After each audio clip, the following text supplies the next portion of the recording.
Bonsoir à tous. Les Libyens ont ce soir un nouveau Premier ministre et l'opération militaire de l'OTAN est officiellement terminée. C'est pourtant le retour de la charia qui inquiète dans ce pays, en Tunisie. Un processus démocratique unanimement loué vient de désigner une majorité d'élus islamistes. Et là aussi, sur les deux rives de la Méditerranée, on se pose beaucoup de questions. Alors faut-il réellement s'alarmer des fruits du printemps arabe en cet automne si particulier? C'est le thème de ce débat en direct dont je vous présente les invités. Gérard Longuet, ministre de la Défense et des Anciens Combattants. Hubert Védrine, ancien ministre des Affaires étrangères de Lionel Jospin. Jean-Christophe Rufin, écrivain, médecin humanitaire et ex-ambassadeur de France au Sénégal. Souhir Belhassen est-elle présidente tunisienne de la Fédération internationale des Ligues des droits de l'homme. La réalisatrice franco-tunisienne Nadia El-Fani. Votre film Laïcité Inch'Allah est actuellement en salle en France et vous avez lu en Tunisie les foudres d'extrémistes islamistes. Enfin, Mathieu Guider, spécialiste du monde arabe et titulaire de la chaire d'islamologie à l'université de Toulouse. Et puis ce soir, nous serons aussi en duplex et en direct en Tunisie avec Abou Yareb Marzouki, que je salue. Il vient d'être élu à l'Assemblée constituante et était tête de liste du parti islamiste Ennahda à Tunis. Mais ce soir, l'actualité nous ramène d'abord en Libye. Un Premier ministre vient d'être nommé, il sera donc le premier chef de gouvernement de la Libye libérée. C'est aussi officiellement la fin de l'opération militaire de l'OTAN où la France a joué un rôle majeur. Mais Gérard Longuet, le président du Conseil national de transition, explique que la principale source de la législation libyenne sera la charia, littéralement la loi de Dieu. Fallait-il intervenir en Libye pour se retrouver avec un régime islamique à la place d'un tyran? Il le fallait pour d'autres raisons. Pour la menace qui pesait très immédiatement sur des populations civiles qui avaient fait le choix de s'exprimer librement et qui étaient menacées de destruction par les armes de guerre, par le colonel Kadhafi. Nous l'avons fait et nous sommes fiers de l'avoir fait. Il n'y a pas eu en 2011 un nouveau Srebrenica. Il n'y a pas eu des bras croisés devant l'annonce de meurtre qui aurait été perpétué. On peut en être à ce jour certain. Pour le reste, il appartient aux Libyens de construire la Libye de demain. Marine Le Pen a trouvé une formule où elle dit en gros on a dépensé 300 millions pour établir la charia. C'est une provocation stupide, ce qui n'est pas tout à fait étonnant de sa part. La vérité, c'est que sans l'intervention de la coalition, sans le rôle de la Grande-Bretagne et de la France, il y aurait eu les chars russes de Budapest dont parle Marine Le Pen de temps en temps. Ils étaient à Benghazi et ils décimaient des centaines de civils, inéluctablement comme on le voit en Syrie à cet instant. Jean-Christophe Rufin, est-ce que vous continuez à contester cette intervention, même après la chute de Kadhafi? Je pense qu'elle a été menée d'une façon un petit peu moins linéaire que ce que Gérard Longuet vient de nous décrire, c'est-à-dire que les choses se sont faites un peu cul par-dessus tête. On a commencé par reconnaître le Conseil national de transition alors que personne ne savait qui le composait. Et on est passé d'une opération qui était une opération de neutralisation de Kadhafi, qui pouvait se faire avec une exclusion aérienne et éventuellement quelques bombardements autour de Benghazi, à une opération qui était une opération de renversement de Kadhafi, une opération qui a duré 7 mois et demi, qui nous a conduit, avec beaucoup de difficultés parce qu'on n'avait pas beaucoup de soutien sur place, à utiliser tous les moyens. À envoyer des armes dans une région du monde qui est une région extrêmement dangereuse. Nous avons parachuté des armes, nous avons utilisé les forces spéciales, nous avons utilisé des islamistes, alors on en parlera beaucoup des islamistes aujourd'hui, il y a différents types, mais là des combattants islamistes dont certains étaient des gens qui avaient fait leurs armes auprès d'Al-Qaïda. Donc nous avons utilisé tous ces moyens, et puis des renégats du régime de Kadhafi qui aujourd'hui sont dans la mouvance du pouvoir, qui étaient des gens qui avaient torturé les infirmières bulgares, etc. Donc si vous voulez, moi j'étais tout à fait d'accord, si je puis dire, et je pense qu'on doit tous l'être, avec la première phase, qui est une phase de neutralisation. La guerre que nous avons menée, qui était une guerre à outrance contre un régime, c'est tout à fait autre chose. Hubert Védrine, aviez-vous anticipé cette situation, celle qu'on a en ce moment, et pensez-vous qu'il y a effectivement un risque? Ce qui revient à dire, fallait-il intervenir en Libye? Au début, le choix, c'était ne pas intervenir, ou au contraire essayer d'intervenir dans le cadre d'une décision de l'égalité internationale, donc du Conseil de sécurité. Il faut se rappeler que la France, dont l'action était honorable, et la Grande-Bretagne n'aurait pas réussi à faire passer cette résolution s'il n'y avait pas eu la demande de la Ligue arabe, d'une bande de zones d'exclusion aérienne, précédée par une demande du Conseil de coopération des États arabes du Golfe dans le même sens, courage qui n'arrive pas à montrer dans le cas de la Syrie parce que c'est un cas plus compliqué, et que s'il n'y avait pas eu ces deux demandes arabes, les diplomaties françaises et britanniques se seraient heurtées à un veto russe et chinois. Et c'est parce qu'il y a ces demandes que les Russes et les Chinois, qui détestent ce genre d'intervention pour des raisons qui les concernent directement, n'ont pas osé mettre le veto. C'est ça qui a enclenché le mécanisme. L'autre choix, c'était de laisser faire. Dans le laisser faire le massacre de Benghazi. On peut croire Kadhafi et son fils par rapport à ce qu'ils avaient annoncé. Ce qui fait que Kadhafi serait devenu, s'il y avait eu cette abstention, cette passivité, le leader de la contre-révolution dans le monde arabe, et il serait là en train d'essayer de déstabiliser la situation en Tunisie, en Égypte, etc. Donc je crois que c'est un choix honorable qui a été fait, mais grâce au concours de circonstances que j'ai rappelé. C'est pas simplement, me semble-t-il, la France parce qu'elle voulait se mettre au premier plan. C'est pas ça l'explication. C'est une explication beaucoup plus vaste. Après, la résolution disait qu'il fallait protéger les civils par tous les moyens. Donc c'est la nature du régime qui a un peu entraîné l'engrenage qui a suivi. Alors bien sûr, il y a une interprétation un peu extensive de la résolution, c'est pas la première fois. Je trouve au total que ça vaut mieux que j'en ai pris l'option inverse. Et on serait dans une situation tout à fait sinistre pour commenter la situation si l'autre option avait été prise. Donc vous nous dites... Non, c'est pas parfait, c'est jamais parfait. Oui, mais vous nous dites, vous, ancien ministre des Affaires étrangères... Je pense qu'il faut assumer. Il y a des dangers à ce type d'opération, mais en gros, ce soir, le peuple libyen est libre. Oui, mais les dangers, vous les avez pas démontrés. C'est pas parce que les nouveaux responsables libyens disent quelque chose qui me semble dans le contexte une sorte de banalité, en réalité, sauf à voir de plus près de quoi il retourne. On va regarder un peu plus près de quelle banalité il s'agit. Oui. Oui, non mais regardons. Soulevons le couvercle pour regarder ce qu'il y a dedans. Mais il ne faut pas paniquer a priori comme ça. Souher Belhassen, ça n'est pas fini. Quand le mot de charia a été prononcé, qu'a pensé la militante des droits de l'homme que vous êtes? Écoutez, j'ai regretté que des Libyennes et des Libyens soient morts et échappé à la dictature d'un Kadhafi pour tomber sous un asservissement encore plus grand. Et ça, c'est dramatique pour le peuple libyen que de tomber sous la loi charaïque, qui pourtant, dans la mégalomanie de Kadhafi, c'était pas un progressiste ou particulièrement un défenseur de la cause des femmes, comme on le sait, mais Kadhafi avait quand même sur la polygamie progressé, puisqu'il fallait l'accord de la première épouse et que le divorce pouvait être légalisé. Et là, on n'est pas du tout dans cette conjoncture. Et la charia, reculer et imposer la charia aujourd'hui est quelque chose de terrible. Vous avez parlé d'un risque. Je vous donne tout de suite la parole, monsieur le ministre, mais juste... Non, il y a des choses qui sont difficiles à accepter. Décider, comme vous le faites, Yves Calvi, qu'aujourd'hui la charia s'applique en Libye est un petit peu prématuré. Laissez peut-être au CNT, à son Premier ministre... J'annonce qu'elle est annoncée. Elle est annoncée. Elle n'est pas appliquée. Elle est uniquement annoncée. Et le fait de l'annoncer n'est pas... Vous considérez que c'est l'appliquer. L'annoncer, c'est l'appliquer. L'annoncer, en tous les cas, est grave. Ce n'est pas la première... Il y a toujours eu des islamistes en Libye. Non, mais ce n'est vraiment pas... ce n'est pas le vœu de la population, ni le but de la population, ni ce qu'il y a de plus urgent, surtout. Voilà. C'est surtout ça. On ne voit pas la nécessité de l'annoncer de cette façon, sinon d'avoir une espèce d'accord moyen de la population sur une question sur le dos des femmes, bien évidemment, parce que c'est plus facile. Souher Belhassen, vous avez expliqué et même parlé d'un risque de retour en arrière à l'iranienne. Donc, je précise pour le ministre Longuet que pour l'instant nous évoquons des analyses qui ne correspondent pas à la réalité qui est pratiquée aujourd'hui en Libye. Merci de le rappeler. Je pensais avoir été assez explicite, mais c'est bien de le refaire. Non, vous étiez catégorique. Vous étiez sur le ton affirmatif. Je suis désolé, Yves Calvi, j'aime beaucoup votre émission, mais vous avez commencé par dire tout ça pour ça, le retour de l'islamisme. Non, pas à cet instant. Pour l'instant, on nous annonce le retour de la charia dans la parole. Une personne a fait une déclaration que nous condamnons totalement. Ce n'est pas n'importe qui. Ce n'est pas n'importe qui.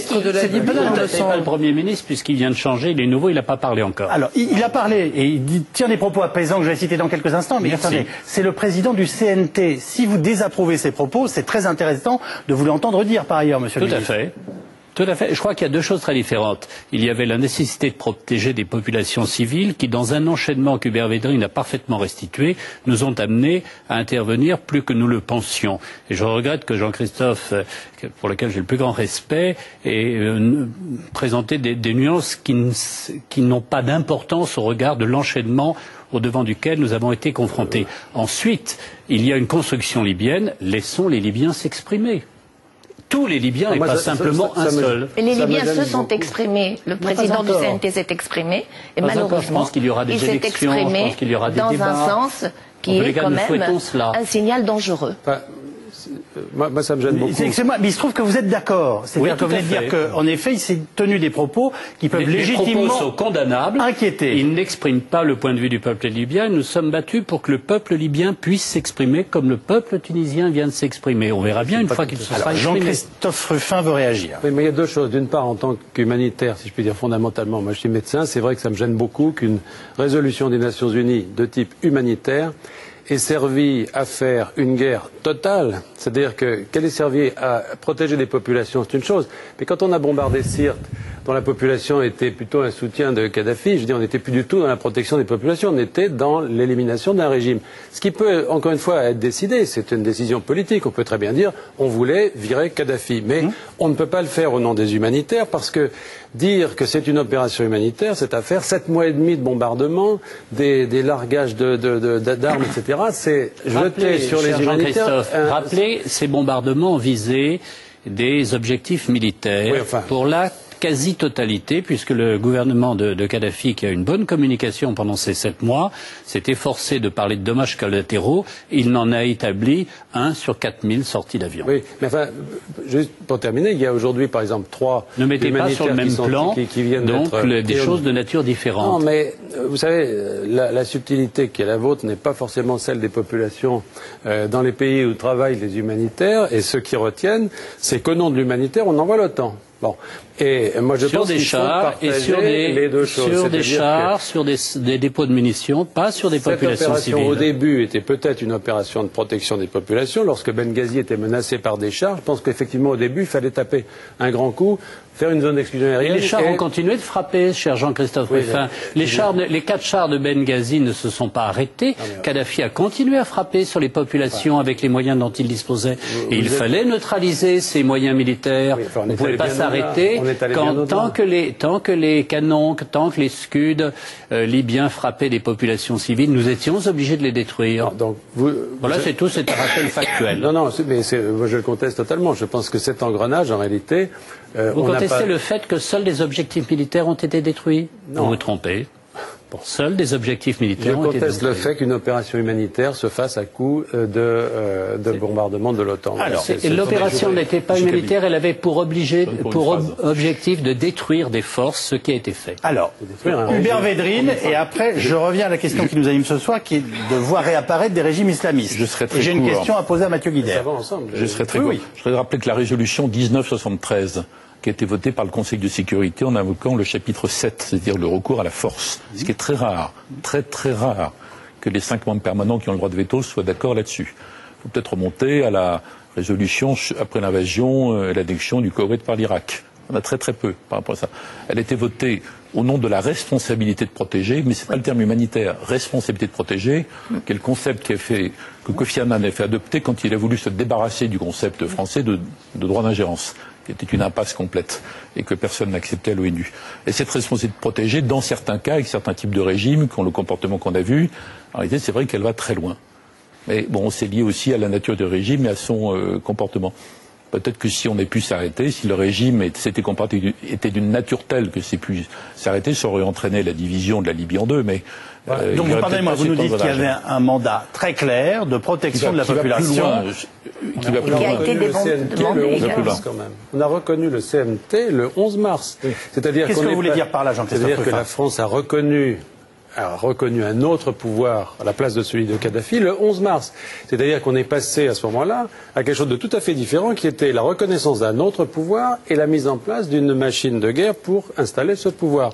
Avec tous les moyens. Il n'y a pas eu d'invasion terrestre. Par tous les moyens. La guerre totale, c'est la guerre en Irak 2003. Oui, mais justement, comme il n'y a pas eu d'invasion terrestre, on a utilisé ce qu'il y avait sur place. C'est-à-dire en particulier les islamistes armés. Mathieu Guider, je reviens quand même à la question des moyens employés pour obtenir quel résultat. Comment interprétez-vous, ce retour annoncé, je dis bien annoncé, à la charia en Libye? Si vous permettez, le mot charia fait peur en soi au peuple français. Oui. Il fait peur à tout le monde, donc peut-être prendre quelques minutes pour expliquer, et expliquer n'est pas justifié. C'est très important, parce que si les mots commencent à faire peur, on ne peut plus rien comprendre. Pour moi, littéralement, ça veut dire la loi de Dieu.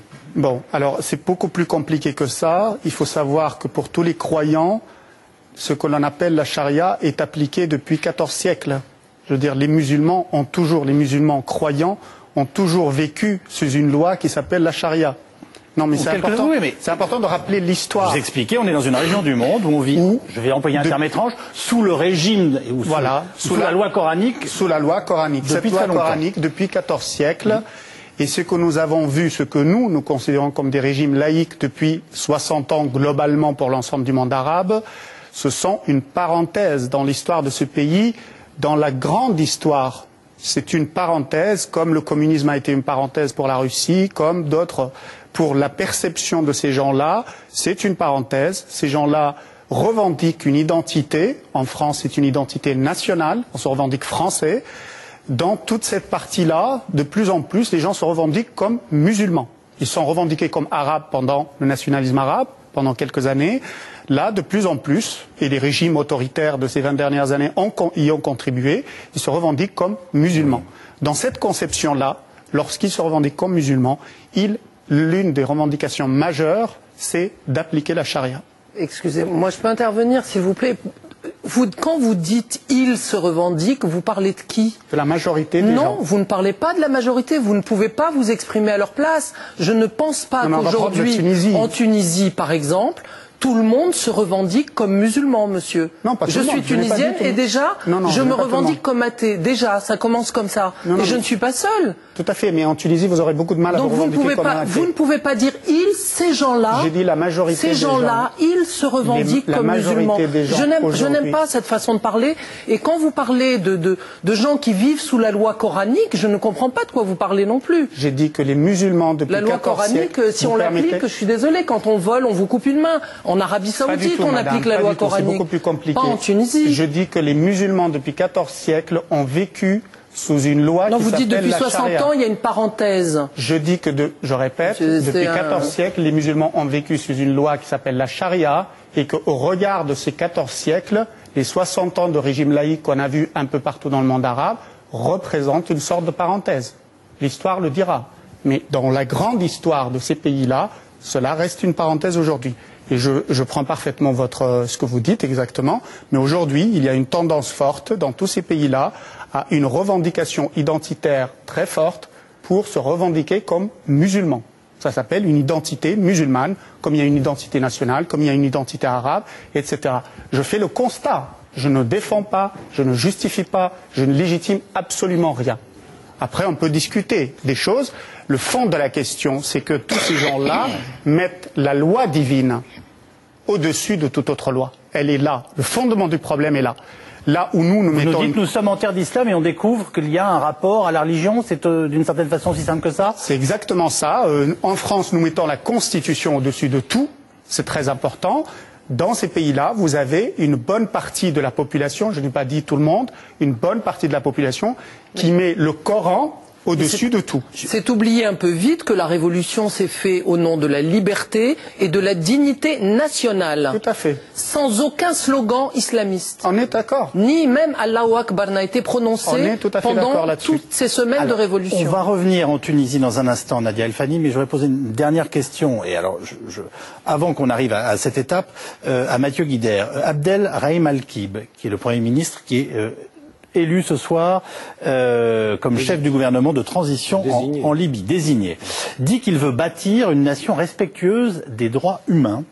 Comment interprétez-vous ce message? Et est-ce que vous comprenez qu'à quelques jours de distance, on passe de nous serons inspirés, nous aurons comme source la charia à ce soir, je veux bâtir une nation respectueuse des droits humains? Comment on fait pour faire coexister les deux? Et est-ce que vous comprenez qu'on ne comprend pas ce qui se passe? Tout à fait. Voire que ça inquiète. La Libye, la constitution de 1969 de la Libye, mise en place par Kadhafi, remise et réformée en 1977, son article 2 dit le Coran est la constitution de la Libye. Bien. À partir de là, ce n'est pas une nouveauté dans la Libye que la charia existe en Libye. Il n'y a aucune nouveauté dans la déclaration qui a été faite par le chef du CNT. Et alors, pour répondre à votre question, le chef de CNT est un personnage qui est ministre de la Justice, mais il est aussi spécialiste du droit musulman. C'est un théologien avant tout. C'est pour ça qu'il est ministre de la Justice. Donc, il est dans son rôle lorsqu'il déclare ce qu'il déclare à l'adresse de populations qui sont battues. Maintenant, le Premier ministre qui vient d'être élu, il a été élu à 29 voix majoritairement aujourd'hui, est quelqu'un d'un profil totalement différent. C'est un universitaire qui est scientifique, qui a fait des études aux États-Unis, qui a été universitaire. Il a fait sa première déclaration en anglais, je le précise. Tout à fait. Il a été universitaire dans différentes universités, notamment dans les pays du Golfe. Il a été dans des universités aux Émirats, dans des universités au Qatar. Et donc, c'est un homme de qualité, un intellectuel qui connaît le monde à l'extérieur. Et je pense que ce choix, à l'intérieur de ce Conseil national transitoire qui est élargi aujourd'hui, reflète tout de même une orientation nouvelle, une orientation beaucoup plus libérale de ce qu'a laissé penser cette annonce. Alors nous en saurons bien entendu un peu plus dans les heures à venir. On va parler maintenant de la Tunisie, qui est quand même au cœur de cette émission. Souheir Belhassen, comme la Libye, la Tunisie sort d'une dictature laïque. Est-ce que c'était inévitable un retour de l'islam et la victoire d'un parti islamique ? Dictature laïque, d'abord, c'était pas tellement laïque, la Tunisie. C'est quand même son article 1 de la Constitution, c'est l'islam et sa religion. La religion de la Tunisie, c'est l'islam. Donc c'est bien dit dans la Constitution, la Constitution qui va être refaite là. Et il y a un consensus aujourd'hui. Donc tous les partis sont d'accord pour garder cet article. Il n'y a pas eu de contestation réelle de cet article. Maintenant, la laïcité s'est développée en Tunisie à la faveur de lois, d'un corpus, de code du statut personnel surtout. Et c'est vraiment aujourd'hui la ligne rouge. Si on peut aujourd'hui tirer une ligne rouge et voir là où les islamistes ne pourront pas avancer, c'est le code du statut personnel. Et le code du statut personnel est une réelle avancée, même par rapport au texte coranique. Ma question, pardonnez-moi, était plus politique que ça. Dans un pays où les islamistes ont par ailleurs été tellement brimés par le régime Ben Ali, était-il finalement logique, ou en tout cas probable, de les voir réapparaître? C'est la question que je vous pose à vous. Tout à fait, c'est l'héritage de Ben Ali. Alors là, je suis tout à fait d'accord avec vous pour dire que ça, c'est le résultat de dictature, non pas seulement de Ben Ali, mais il faut remonter jusqu'à Bourguiba. C'est la première fois que les Tunisiens voient la réalité de leur pays à la faveur de ces élections. Il n'y a pas cette uniformité qui était confortable pour tout le monde, aussi bien au plan national qu'international. C'est-à-dire que bon, on protégeait la Tunisie, c'était magnifique, c'était un peuple uni où tout était bien. On découvre des catégories sociales, on découvre la pauvreté, on découvre des régions réellement complètement oubliées, et on l'a vu à la faveur des élections. Donc aujourd'hui, on a une réalité. Tant mieux si on la voit. On n'est plus derrière le rideau, on est dans une véritable réalité. Maintenant, la réalité, c'est vrai qu'en Tunisie, les Tunisiens, c'est un peuple musulman. On est dans un pays musulman. C'est clair, à 90%. Maintenant, il y a des minorités. Moi, j'aurais souhaité que la proposition, par exemple, il y ait l'article 1, l'islam et la religion de la majorité des Tunisiens, et non pas l'islam et la religion de la Tunisie. Alors, j'y reviens. Je rappelle que c'est l'article existant de la Constitution. Je voudrais savoir si Gérard Longuet et Hubert Védrine ont été surpris, je pose la question simplement, par ces résultats électoraux. Gérard Longuet. Pas vraiment. Nous mesurions qu'il y avait un potentiel électoral pour le parti le plus proche de l'islamisme, Ennahda. Il n'est pas majoritaire, il a 40%, c'est considérable. Ce n'est pas non plus la majorité. Non, il est majoritaire sans majorité absolue. 6 Tunisiens sur 10 il n'ont est pas voté Ennahda. Mais 6 sur 10 n'ont pas voté Ennahda. Il a 36% des voix et 40% des sièges. Vous savez, si Louis XVI 20% de tout avait passé son pouvoir au suffrage universel, il aurait eu plus que 40% des voix. Hubert Védrine, il l'a pas fait. Surprise ou pas de ces résultats? Moi, je suis pas tellement surpris. J'ai eu l'occasion de le dire dans des émissions comme ça avant. Je m'attends d'ailleurs à ce que les islamistes sous différents noms soient en tête dans à peu près toutes les élections dans les pays arabes, dont on redécouvre avec stupéfaction qu'ils sont musulmans, en effet. Mais il y a 36 façons d'être. Il y a 36 façons d'être musulman, cela dit. Bon. Je m'attends au Maroc, ça serait pas étonnant qu'ils fassent quasiment jeu égal avec l'Istiklal, le PJD. ou qui soit devant. En Égypte, ça serait bien stupéfiant que les frères musulmans soient pas très hauts. Et en Algérie? Donc en Algérie, non. Oui. Non, mais je veux bien votre avis. Non, mais il serait certainement très haut aussi. Donc c'est un fait. Je veux dire, on va pas être épouvanté et sidéré à chaque fois. Faut pas tout mélanger. De toute façon, on n'est pas en 79, c'est pas l'Iran, l'islamistes sont pas ce qu'ils ont été. Il y a des tas de tendances en leur sein. Ça va dépendre de l'interaction avec d'autres phénomènes qui se produisent ailleurs. Il y a des forces nouvelles et modernes qui se sont développées. Enfin, il y a mille choses. On peut pas plaquer des schémas et notamment pas des schémas d'inquiétude. Mais qu'ils soient en tête me paraît probable. Franchement, une surprise. Oui. Alors, je vais vous donner la parole. Nadia El-Fanny, le parti dont nous parlons tous et qui suscite tant d'interrogations, Ennahda se présente comme un parti islamiste modéré. Qu'en pensez-vous de cette expression, parti islamiste modéré? Moi, je réfute totalement le terme modéré au niveau de l'islamisme, mais je ne vois pas en quoi un islamiste est modéré, si ce n'est que c'est un islamiste qui ne pose pas de bombes, quoi, en fait. C'est ça. Quand on dit c'est un islamiste modéré, c'est par opposition aux islamistes terroristes ou etc.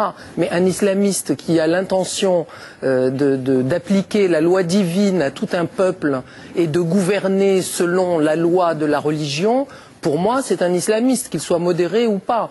Et c'est en tout cas des partis qui, pour moi, sont antidémocrates.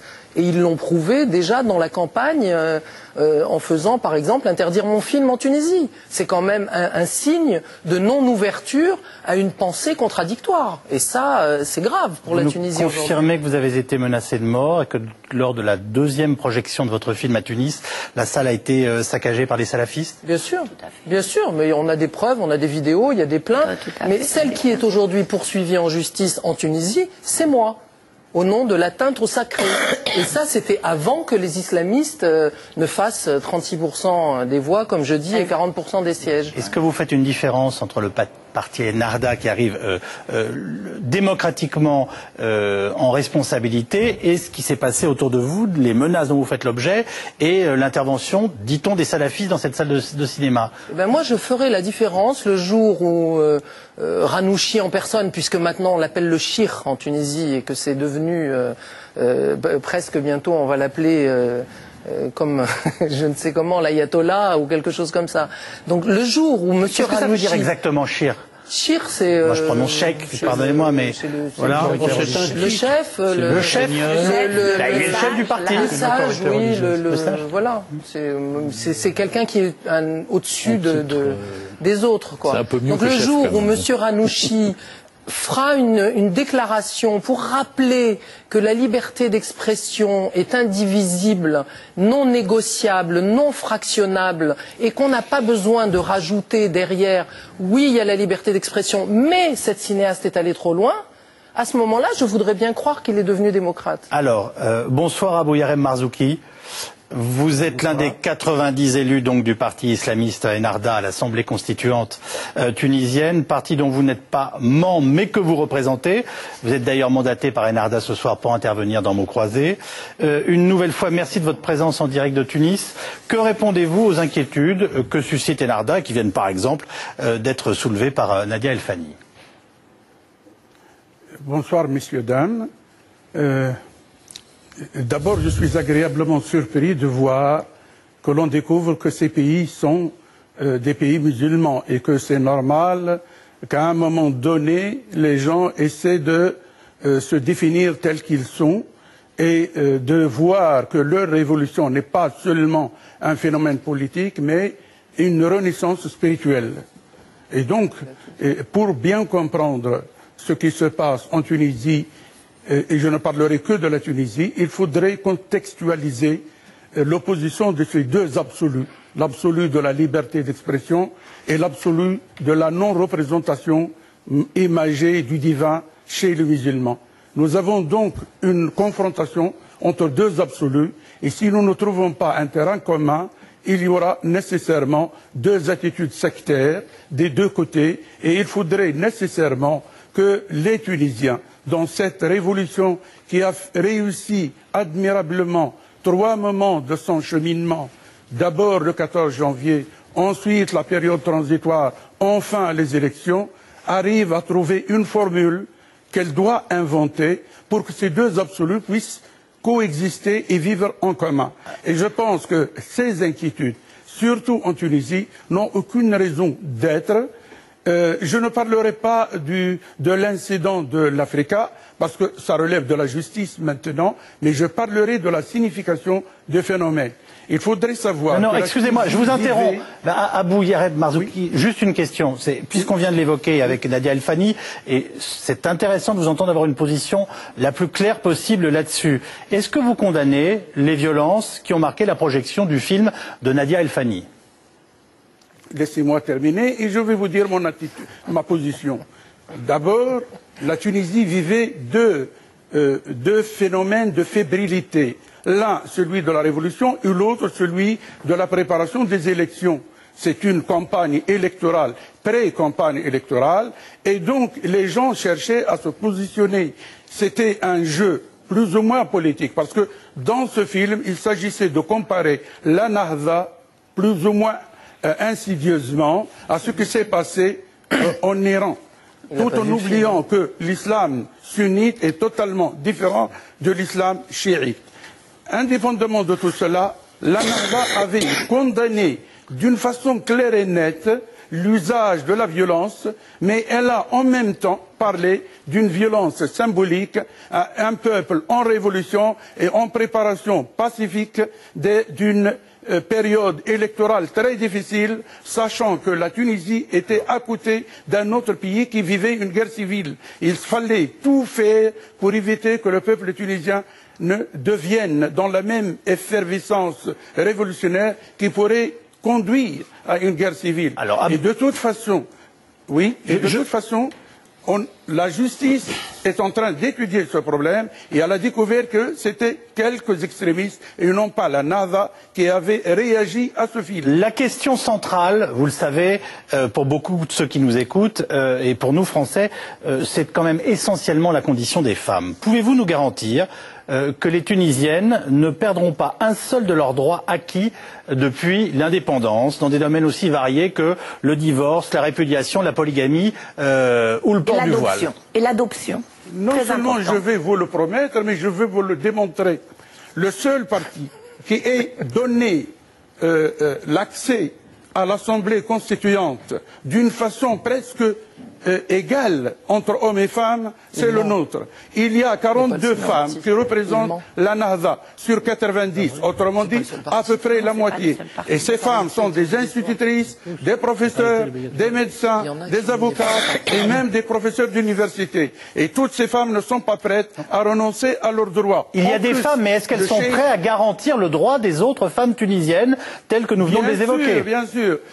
Puisque vous avez parlé du cheikh, qui signifie le savant, le grand savant en sciences religieuses, en arabe, cheikh, ça signifie cela. Ce cheikh avait toujours affirmé que le code de statut personnel est considéré comme quelque chose que le mouvement Nahda adopte, défend et visera à améliorer dans le sens qui servirait les droits de la femme. Donc je vous repose la question là aussi très directement.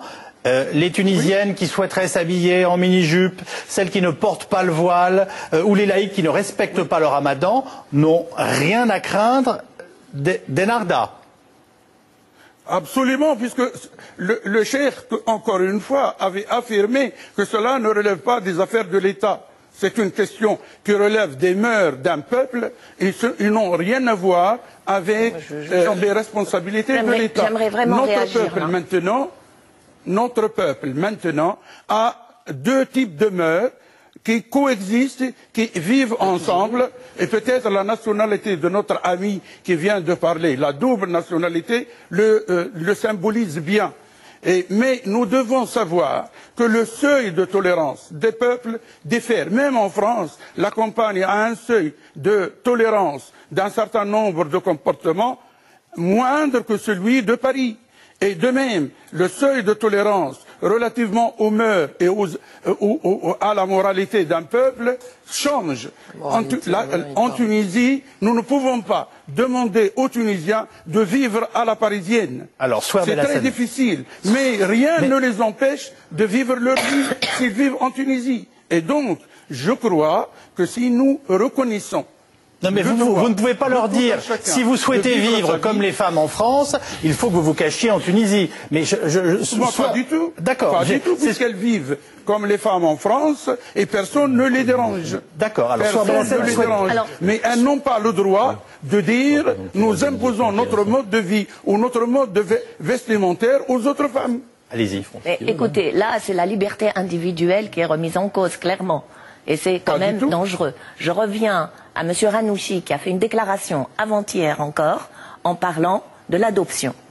L'adoption est aujourd'hui dans le texte du Code du statut personnel. Elle est autorisée, l'adoption, c'est-à-dire donner son nom à un enfant adopté. M. Ranouchi, hier, avant-hier, a déclaré que sur l'adoption, lui, il reviendrait... Je rappelle qu'il est le leader du parti Ennahda, hein, puisque tous ceux qui nous regardent ne savent pas. Oui, pardon, il est donc...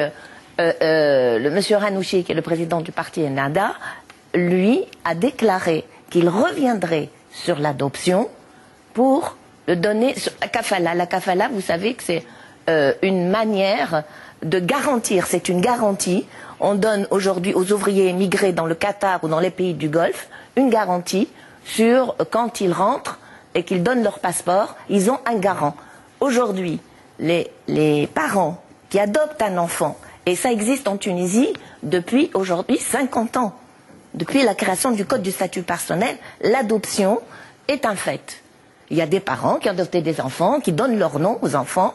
Et aujourd'hui, revenir sur cette décision est extrêmement grave. Et il l'a dit publiquement. Je l'ai entendu avant-hier. Je peux vous demander une réaction sur la polygamie, sur la polygamie, on l'a poussé. Il a dit maintenant la monogamie est rentrée dans les mœurs, on n'a plus besoin à la limite d'avoir une loi qui l'interdise. Mais je ne reviendrai pas sur la polygamie. Voilà où M. Ranouchi a été très clair, le président donc du parti Ennahda.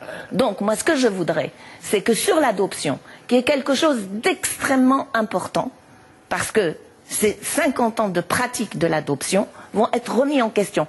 Et il n'était pas nécessaire, comme pour tout à l'heure à propos du président du CNT, de dire on va revenir à la charia. C'est pas ce qu'il y a de plus urgent aujourd'hui et c'est dangereux, c'est quelque chose. En tant que présidente d'une organisation de défense des droits humains, ça, je le dénonce et je ne peux l'entendre. Abou Yareb Marzouki, une réaction rapide, s'il vous plaît. Oui, rapide. Il s'agit d'un problème de casuistique, parce qu'il s'agit tout simplement de donner un autre qualificatif juridique. Il ne s'agit pas de la kafala au sens du golf. Il s'agit tout simplement d'accepter l'adoption sans lui donner d'effet juridique d'héritage des biens du père, et pour éviter que l'enfant adopté ne perde ce droit, on le nomme kafala. C'est tout simplement un problème de casuistique. Il s'agit de rebaptiser ce droit pour ne pas contrecarrer le droit coranique. Mais le droit au sens positif du terme reste le même. Autrement dit, l'enfant sera adopté dans la famille, il aura la possibilité d'hériter, non pas en tant qu'adoptif, mais en tant que kefil. Il n'aura pas de nom. Makfoul. Il ne porte pas de nom. C'est ça la casuistique. N'est-ce pas? C'est un problème de casuistique qui ne change rien au statut des enfants adoptés. On va échapper au problème de casuistique. Vous voulez réagir et ensuite je souhaite interroger nos autres invités. Deux points sur ce qui se passe en Tunisie. Il y a d'abord la question de savoir est-ce que à un moment ou à un autre, Ennahda va imposer ou non. Et là, je rejoins ce qu'a dit M. Vidrine, à savoir que la dynamique islamiste aujourd'hui, après des décennies de dictature et de répression féroce, d'interdiction de quasiment tout, les Tunisiens vivaient dans une prison à ciel ouvert. Il faut le savoir, cela, bien. À partir de là, les islamistes partout, et pas uniquement en Tunisie, ils vont être libéraux, en quelque sorte, c'est-à-dire qu'ils vont laisser faire. Et le simple fait de laisser faire, c'est-à-dire de ne pas interdire ce qui était interdit, va de fait amener les masses, parce qu'il y a 36% tout de même, va de fait amener le masse petit à petit à imposer un mode de vie différent de ce que nous connaissions auparavant. Et c'est là le seul danger que je vois aujourd'hui en Tunisie. La moralisation. La moralisation. C'est la Pourquoi? moralisation. Parce que là, vous nous dites la vie va changer. La vie va changer. moralisation de la société. Juste un instant. La vie va changer pourquoi? Parce qu'on est dans une démocratie. C'est très important. Les leaders aujourd'hui que nous voyons, y compris le monsieur qui parle là, sont tous éclairés. La plupart d'entre eux ont passé 2 décennies dans les plus grandes démocraties du monde, soit en France, soit en Grande-Bretagne. Donc ils savent ce que c'est une démocratie. Ils tiennent le discours des démocrates globalement, des musulmans démocrates si on peut le dire comme ça. Ils ont donné toutes les garanties possibles et imaginables. Ils viennent de donner des garanties sur l'adoption. Ce n'est pas ma crainte. Ma crainte, elle n'est pas là. Ma crainte, elle est dans la base. Parce que la base, celle qui a parlé dans les mosquées, celle qui a fait des campagnes dans les mosquées aujourd'hui, ne tient pas à ce discours-là. Il ne s'attend pas à ce discours-là. Et elle voudra à un moment ou à un autre, en tant que musulman, elle voudra à un moment ou à un autre qu'on lui dise pourquoi, je pose une question précise puisqu'elle l'a posée, pourquoi dans le Coran la polygamie est autorisée explicitement, pourquoi le gouvernement ne me laisse pas épouser une autre? Et à ce moment-là, tous les leaders que nous voyons aujourd'hui, qui sont tout à fait éclairés, tout à fait nous rassurent tous. Quoi, qui nous disent ce que nous avons envie d'entendre? Non, c'est pas qu'ils nous disent vraiment ce qu'ils pensent, mais la dynamique populiste, la dynamique populiste et la séparation entre des élites et la masse populaire va poser problème à un moment donné, c'est-à-dire que ces 36% vont petit à petit grossir du fait des ouvertures qui vont y avoir. Hubert Védrine, l'Iranienne et prix Nobel de la paix Shein Ebadi, a mis en garde les Tunisiennes contre les islamistes et fait un parallèle avec ce qui s'est passé en Iran. On peut oublier l'Iran, vous nous avez dit tout à l'heure, cessons les comparaisons, mais est-ce que vous comprenez sa mise en garde? Non, je suis surtout embarrassé par la nature du débat ici. Parce que je suis très intéressé par le débat entre Tunisiens auquel nous assistons. Et naturellement, en tant que Français, je suis proche de vos thèses, madame. Bien sûr, ça me paraît naturel et je comprends votre colère par rapport au film, naturellement. Mais au nom de quoi on les interroge comme vous le faites? On représente quoi? Au nom de quoi? C'est pas un protectorat français, la Tunisie. Dans des affaires qui concernent des choses aussi sensibles que le divorce ou l'adoption, etc., les débats qui ont lieu dans un pays européen ne sont même pas contrôlés par une sorte de superstructure européenne après 50 ans d'intégration européenne. Et si un pays voisin en Europe se mêlait de ça, on lui dirait occupez-vous de vos affaires. Donc, il se passera en Tunisie. Je crois qu'il y a un respect des droits de l'homme, oui, non, mais, des droits humains, bien sûr, mais des droits humains en général. On n'est pas le gendarme, du monde. Qu'on parle ici autour de cette table. Non, mais c'est très intéressant intellectuellement, c'est intéressant politiquement, mais ce qui va se passer en Tunisie dans les mois et les années qui viennent, on ne sait pas très bien. On ne sait pas s'ils sont sincères ou tactiques. On ne sait pas si les élites pensent des choses vont être débordées par la base, etc. On peut craindre qu'eux, etc. Bon. On fait semblant de pas savoir. On ne donne pas de leçons quand on pose des questions, on s'interroge. Si, elles sont toutes orientées. Je veux dire, ça va dépendre de ce qui va se passer entre les Tunisiens et les Tunisiennes dans une sorte de rapport de force globale. La Tunisie n'est pas perdue au milieu de l'Asie centrale. La Tunisie est dans le Maghreb, très proche de la France. Moi, je suis plutôt confiant dans le fait que les scénarios les pires, les plus redoutables seront contrés par toutes sortes d'autres forces. Mais évidemment, ça passera par des batailles. Enfin, au sens oui, la Tunisie, c'est particulier. La Tunisie, quand même, je vous dis, laissons-les se débrouiller entre eux. Ça ne nous regarde pas. La Tunisie n'est pas un pays avec lequel on a des liens. Et la situation des femmes tunisiennes ne vous préoccupe pas, j'y crois pas une seconde. Je ne vais pas jusque-là. Mais je pense que globalement, nous gardons un ton qui est vraiment un ton de protectorat, qui est insupportable de paternalisme, qui n'a aucun effet, en plus. Bon, c'est pas la peine d'avoir applaudi à la démocratisation dans ces pays pour être épouvanté par les résultats. Bon, donc vous avouez que les deux sont liés. Si on a été ému par le printemps arabe, on doit s'étonner sur l'automne puis l'hiver qu'il devient. Il vaut mieux organiser une excellente émission comme celle que vous faites, entre Tunisiens qui représentent l'ensemble des tendances en Tunisie, d'autant que c'est très regardé, c'est écouté, ça peut avoir de l'impact, et les arguments modernes peuvent avoir de l'impact par rapport à ça. Mais on n'a pas, c'est peut-être un peu brutal, mais c'est pas à nous de trancher.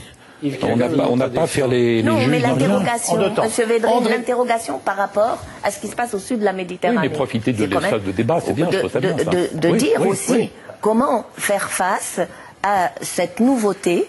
Oui. Aujourd'hui, mais nous aurons à nous adapter à ces situations. Il faut qu'on essaie de les accompagner intelligemment, mais il ne faut pas qu'on soit comme des éléphants dans la porcelaine par rapport à ça. La plupart des arguments bien intentionnés qu'on va mettre en avant vont se retourner contre ceux que nous voudrions aider. L'éléphant qui donne la parole au ministre Gérard Longuet qui voulait intervenir. Très brièvement, les valeurs que vous avez défendues sont les miennes. La question est de savoir... C'est les valeurs de l'humanité, c'est les valeurs des droits de l'homme. C'est normal. Ce sont en tous les cas les miennes et ce sont celles de la République française depuis peu d'ailleurs, permettez-moi de le dire, depuis peu. Il nous a fallu 2 siècles entre la révocation de l'édit de Nantes et la suppression du concordat avec la loi de 1905. Donc vous savez, je suis un peu de l'avis d'Hubert Védrine. Nous avons fait le chemin, on a mis du temps. Sommes-nous exemplaires ? Aujourd'hui peut-être, de notre point de vue commun, on a quand même mis du temps. Donc la modestie et la compréhension doivent nous animer. La question que je me pose, c'est en effet la question du débat interne. Jusqu'où le débat interne doit-il être arbitré de l'extérieur ? À l'intérieur même de l'Union européenne, nous avons des pays qui ont des comportements très différents du nôtre. Je rappelle simplement, en effet, on me le glissait à l'oreille, la Bulgarie et la Pologne ne reconnaissent pas aux femmes le droit de l'avortement. Avons-nous demandé aux Bulgares et intimons-nous l'ordre aux Polonais de nous aligner sur la législation française? Nous ne l'avons pas fait. Donc je pense qu'il faut vraiment être très attentif à ce qu'il y ait la plus grande liberté, qu'il n'y ait pas ces effets de société, qu'il n'y ait pas de violence, que nous défendions les gens dont nous partageons les idées. Mais nous ne dirigeons pas la Tunisie. Mais ce qui est quand même extraordinaire, c'est que la violence vient quand même toujours du même camp. Et que ceux qui sont sommés de s'expliquer et soi-disant qui tentent d'imposer des idées que nous appelons universelles depuis longtemps universelles, sont eux qui sont obligés de se justifier. C'est quand même extraordinaire. On a affaire à des gens qui ont justifié la violence parce que quand on condamne la violence, mais qu'on rajoute « mais » derrière, et qu'en plus on parle de mon film comme si soi-disant c'était un film qui comparait Nahda et Hamas ou je ne sais pas ce que Monsieur Marzouki a dit, mais en tout cas il a dit quelque chose de faux qui prouve qu'il n'a pas vu ce film. Mon film a été attaqué en Tunisie. On a empêché la diffusion du film. Ce qui est formidable, c'est que votre télévision est regardée en Tunisie et en vous donnant la parole, on vous permet de vous exprimer aussi en Tunisie. Je suis content pour vous, conviction. Mais en Tunisie j'ai parlé, c'est bien parce que j'ai parlé sur une télévision que j'ai été attaqué. Et c'est pour ça que nous devons aussi donner la parole à Monsieur Marzouki. Mais je vous laisse terminer. Vous dites la violence, on doit se justifier. C'est à nous, les démocrates, de nous justifier, de contrecarrer un projet antidémocratique. C'est quand même extraordinaire. Je vous ai quand même entendu dire entre eux et moi c'est la guerre. Est-ce que vous maintenez dans mon film, je dis entre eux et moi c'est la guerre parce que eux tentent de m'imposer de vivre sous une loi divine que je refuse de reconnaître. Et partant de là, c'est eux qui me déclarent la guerre et je me défends. Je me défends avec mes films, je me défends en allant sur les plateaux de télévision ou de radio pour dire ce que j'ai à dire, et je me défends en Tunisie. Aujourd'hui, moi, je suis convoqué par un procureur, je ne sais même pas si je peux retourner en Tunisie et je peux en ressortir comme je veux. Je ne sais pas. Je ne sais pas aujourd'hui. Il y a 3 chefs d'inculpation contre moi par des avocats qui sont les alliés d'Ennahda et qui ont attaqué pour atteinte au sacré, pour atteinte aux bonnes mœurs et atteinte à un précepte religieux. Alors si on me donne des garanties de liberté, je ne vois pas sur quoi elles portent si elles ne portent pas sur la liberté de conscience. Jean-Christophe Rufin. Moi je pense qu'on a une vraie responsabilité d'être les soutiens des gens qui partagent les mêmes valeurs que nous. Et c'est pas du tout une ingérence, c'est pas du tout scandaleux. C'est d'ailleurs une contradiction dans votre propos, pardon, mais ça ne vous choque pas du tout qu'on ait envoyé les bombardements, encore une fois, au nom de nos valeurs. Et puis alors, dès que c'est fini, dès que la statue du commandeur est déboulonnée, là, on dit maintenant ils se débrouillent. Bon, ils se débrouillent et surtout, il ne faut pas les influencer. Alors qu'on a bombardé pendant 7 mois et demi. Je veux dire, or, on sait très bien que toutes ces révolutions se jouent justement après la chute du dictateur. C'est là que c'est essentiel. Vous avez en Tunisie, on a 2 représentants ici, mais il y en a beaucoup en Tunisie, des gens qui partagent nos valeurs, qui partagent, mais très profondément, et qui sont menacés. Et pas seulement en Tunisie, je dirais. Parce que le problème se pose, par exemple, bon, dans des pays qu'on n'évoque pas ce soir, mais dans l'ensemble, par exemple, de l'Afrique noire. Aujourd'hui, au Mali, vous avez, sur la question du code de la famille, vous avez des féministes qui sont en grand danger. On ne va pas leur dire, écoutez, débrouillez-vous parce que c'est pas nos affaires, etc. Et puis à côté de ça, on va aller bombarder un dictateur. Il faudrait être cohérent. Si vraiment on veut défendre les droits de l'homme partout, et vraiment je suis bien placé pour dire qu'il faut le faire, il faut le faire surtout maintenant, dans ces conditions-là. Or, par exemple, je reviens un instant sur la Libye, on s'est retiré maintenant tout moyen d'agir, puisque l'OTAN, c'est formidable, s'est arrêté et parti en disant, écoutez, voilà, maintenant, vous vous débrouillez, le dictateur est tombé, débrouillez-vous. Mais Alain Juppé a dit, nous resterons très vigilants. On restera très vigilants et on n'était pas vigilants avant. C'était avant qu'il fallait voir à qui on apportait le pouvoir sur un plateau. Ces islamistes armés libyens, qui ne sont pas du tout les mêmes que ceux de Tunisie, on les a portés au pouvoir. Alors, je veux dire, il faut être cohérent. Vous avez défendu cette intervention, mais en revanche, quand il s'agit de défendre tout simplement les droits de l'homme, alors là, tout d'un coup, ça sera de l'ingérence. Universelles. Ce sont des valeurs universelles. Il faut être avec eux. Mathieu Guidère. Je crois que tout le monde s'entend sur le fait que ce sont des valeurs universelles que nous partageons tous. Il faut que ça soit très clair. Nous divergeons sur les moyens de les soutenir, sur les méthodes de les soutenir. Et tous ceux qui ont un peu d'histoire dans la tête savent aujourd'hui que soutenir la laïcité qui n'a pas de traduction en arabe dans ces pays, elle n'a pas d'équivalent. Il faut aussi savoir que des concepts, on ne peut pas les importer si les gens ne savent pas se les approprier. Les Arabes disent laïki, c'est-à-dire c'est un calque du français, ou alors il est traduit par athée, ou alors il est traduit par quelqu'un qui est scientiste. Donc il y a des concepts qu'on ne peut pas faire. L'expérience a montré que ces islamistes ne sont pas le résultat du printemps arabe. Il faut vraiment que ce soit clair.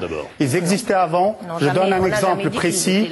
Ils ont eu, aux élections de 89 en Tunisie, ils ont eu 19%. Aujourd'hui, ils sont à 41. 36 si on compte les choses. Donc, il y a toute une lame de fond. Il faut quand même le comprendre. Une lame de fond qui a commencé il y a très longtemps et qui est en train d'émerger aujourd'hui dans ces pays-là. Serait resté dans des réflexes du passé. On a laissé des dictateurs maîtriser ces situations de façon radicale. Ça n'a pas marché et le résultat est encore pire que si on l'avait traité de façon autrement. Aujourd'hui, je suis pour le traitement de ce problème de façon différente et pas avec un discours radical. Sinon, on risque une radicalisation de l'autre côté. Et là, on s'en sort plus. On est face à des néo-conservateurs et à des néo-fondamentalistes. Ce n'est pas une bonne idée. Abou Yareb Marzouki, on vient de me dire, il bouffe, absolument lui redonner la parole. Alors, bien entendu, je vous redonne la parole avec grand plaisir, puisque vous avez accepté de participer à cette émission. J'ai la parole. J'aimerais bien d'abord souligner que messieurs les deux ministres ont bien décrit la situation. Un peuple a une histoire, un processus historique très lent, très difficile et il faut réellement attendre la maturation sociale et anthropologique des valeurs d'un peuple. On ne peut pas lui imposer manu militari les valeurs d'une minorité qui pense qu'elle a le droit au nom de valeurs qu'elle dit universelles, sans savoir que ces valeurs devenues universelles résultent d'une histoire précise et que actuellement, en Tunisie, on a eu la chance de faire une révolution pacifique qui permet à tout le monde de s'exprimer, qui a donné la parole à tout le monde. Et les libéraux, les islamistes sont libéraux. Les libéraux, les gauchistes même, vivent ensemble, vont avoir accès à l'Assemblée, vont faire de sorte que la Constitution soit quelque chose qui satisfasse tout le monde. Et cependant, il y a un certain nombre d'extrémismes de gauche qui veut donner naissance à un extrémisme de droite et faire de sorte que l'on appelle à l'intervention étrangère et peut-être à un dictateur à la Ben Ali pour gouverner ce pays malgré la volonté et la révolution spirituelle de ce peuple. Ce que nous voulons, c'est que l'Europe nous aide à développer notre peuple avec les moyens que nous choisissons en tenant compte de la situation actuelle de notre peuple. Nous savons qu'actuellement, dans notre peuple, il y a disons, quelque chose qui est une société émergente optant plutôt pour des valeurs laïques. Il y a une autre société qui refuse ces valeurs laïques. Il s'agit de trouver un terrain commun pour que ces valeurs rationnelles et laïques et ces valeurs spirituelles et religieuses puissent coexister et petit à petit devenir les valeurs communes à tout le peuple tunisien. Je pense que l'analyse faite par notre collègue savant qui a étudié la société musulmane est la bonne analyse qui permettrait aux Tunisiens et peut-être aux autres Arabes et musulmans d'accéder à la modernité sans renoncer aux valeurs spirituelles auxquelles ils croient. Une dernière réaction de Nadia Alfani. On voit bien la mauvaise foi dans votre discours quand vous opposez les valeurs laïques aux valeurs de la religion. Alors que les valeurs laïques, monsieur, je vous rappelle que la laïcité, c'est tout simplement la séparation du politique et de la religion. On ne veut pas que la religion soit la base de la gouvernance de la Tunisie. C'est ça la laïcité. Arrêtez de faire croire aux Tunisiens que la laïcité est contre la religion. La laïcité protège toutes les religions et elle préserve des extrémistes religieux. Et c'est bien pour ça que moi je la veux en Tunisie. Puis on ne peut pas dire aujourd'hui que les valeurs ceux qui attaquent les cinémas et les principes de défense des droits humains, aujourd'hui, je regrette Monsieur Marzouki, mais dans votre discours, c'est pas ce qui apparaît aujourd'hui. Et pour nous, en tous les cas, pour nous, on a mené ce combat aujourd'hui. Aujourd'hui, si vous êtes parvenu, si vous êtes majoritaire dans l'Assemblée, si vous êtes le parti majoritaire, c'est grâce au combat de tous les défenseurs en Tunisie. Ce n'est pas le vôtre uniquement, c'est le nôtre. Et ce qu'il y a, c'est qu'aujourd'hui, il faut que vous intégriez, que vous le vouliez ou pas, ces valeurs qui sont universelles. Il n'y a pas de valeurs musulmanes et des valeurs universelles. Il y a des valeurs universelles que nous défendons tous pour que, évidemment, chacun puisse vivre sa religion tranquillement, avec sérénité, mais ne pas l'imposer aux politiques. C'est tout ce que je dis. C'est que ma liberté individuelle ne doit pas correspondre à une valeur musulmane. Elle ne peut pas correspondre forcément à cela. Et bien sûr, la Tunisie est différente. La Tunisie a intégré des valeurs extraordinaires qu'elle doit aujourd'hui pouvoir imposer et s'entendre sur... Vous avez très souvent cité l'exemple turc. Je regrette l'exemple turc, Monsieur Marzouki. L'héritage, l'égalité, il n'y a pas la peine de mort. Oui, vous avez... écoutez, vous ne faites que ça depuis le début de la campagne. Ne vous inquiétez pas, c'est l'AKP. Nous allons réellement appliquer les valeurs universelles. Or, les valeurs universelles, la Turquie repose sur un socle laïque. Et c'est ça.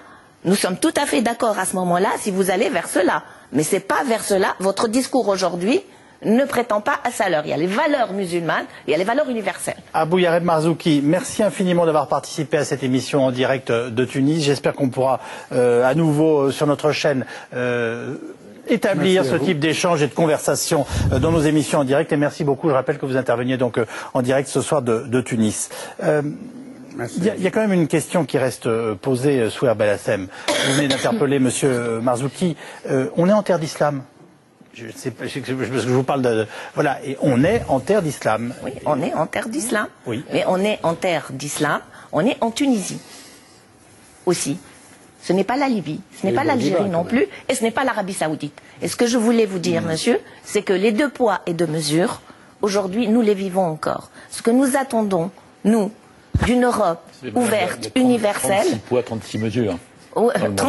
Même 36 poids, 36 mesures, malheureusement. Mais réellement, aujourd'hui, c'est un projet qui puisse aussi être toujours en accord entre les 2 rives de la Méditerranée, au moins. Vous savez combien la France, au niveau de l'Union européenne, la parole de la France compte. Où est la parole de la France aujourd'hui?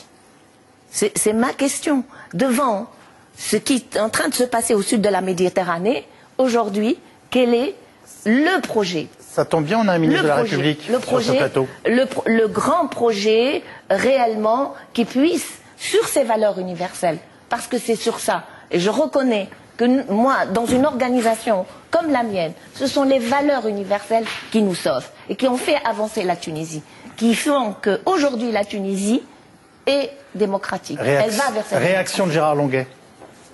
Je crois d'abord que la Méditerranée est notre bien commun, au nord et au sud, et que nous avons le devoir de nous connaître, de nous comprendre, de relativiser les différences. Il y en a, elles ne sont pas des oppositions. Il y a les gouvernements, il y a la bataille politique. Dans la culture tunisienne, vous avez évoqué le statut personnel. C'est l'héritage de Bourguiba, on ne peut pas l'oublier. Et Bourguiba, d'une certaine façon, permettez-moi de le dire, est l'héritage de la République française, de la Troisième République. Il y a ce mélange, il y a ce mix culturel. Il ne me choque pas, bien au contraire. Aujourd'hui, je ne voudrais pas condamner la démocratie tunisienne pour la raison qu'une fraction importante de gens qui ne partagent pas mes convictions se sont exprimés et apparaissent comme le premier pari. Et j'ai presque envie de vous retourner la question. Quel est le sentiment de tous ceux qui n'ont pas voté pour Ennahdha? Ont-ils envie de travailler ensemble parce qu'ils ressentent un danger? Ou au contraire, se disent-ils, on va travailler avec cette force parce qu'elle est principale et on va essayer de l'améliorer. Parce que moi, je ne suis pas tunisien, je n'ai pas d'idées sur la vie politique tunisienne. J'ai d'ailleurs déjà beaucoup de mal à avoir des idées sur la vie politique française parfois. Et donc, je cherche chez les autres à comprendre ce qu'ils veulent faire. Et moi, le service que vous pourriez me rendre, nous sommes attentifs à aider la Tunisie, à faire en sorte que le libre débat, la libre information, la libre confrontation des points de vue puisse se développer. Et on aimerait savoir ce que les Tunisiens qui ne sont pas islamistes d'abord, c'est-à-dire ceux qui n'ont pas réclamé le bandeau islamiste, veulent. Est-ce qu'ils veulent des choses ensemble ou est-ce qu'ils le veulent avec Ennahdha? Ça m'intéresse de savoir. Nadia El Fani, j'ajoute une question, c'est que pensez-vous, vous, des laïcs et des partis laïcs qui vont accepter de s'allier avec les islamistes? C'est la question que je posais. Exactement. Non, mais moi je trouve ça très intéressant parce que c'est toujours le même problème entre les partis politiques et les dirigeants des partis politiques et ceux qui votent pour eux. C'est-à-dire qu'ils votent pour eux avec leurs fantasmes et les idées qu'ils projettent sur ces gens-là et sur les discours qu'ils sont allés écouter. Et puis d'un seul coup, on se retrouve avec une configuration où c'est Ennahdha qui va tendre la main aux partis laïcs parce que, enfin qu'on dit laïque, hein, parce que je ne sais pas selon ce qu'on me dit. Voilà, absolument, puisque il l'était. Du temps de Ben Ali, c'est ça qui est quand même assez extraordinaire. Moi, j'ai pas inventé le débat sur la laïcité en Tunisie. Je suis parti filmer. Pas la démocratie tunisienne. J'écoute les Tunisiens. Je suis parti filmer en août 2010 sur un sujet qui était le rapport de la société à la religion au moment du mois de Ramadan, mais c'était justement parce que je voulais défendre la laïcité et je n'étais pas la seule en Tunisie à vouloir défendre la laïcité. Des associations, des partis politiques, etc. avaient mis dans leur statut qu'ils voulaient la laïcité pour la Tunisie. Et aujourd'hui, parce qu'ils sont tous allés devant les électeurs, on a gommé, on a refusé ce débat. Enfin, moi, j'ai filmé, on voit dans mon film. Complètement.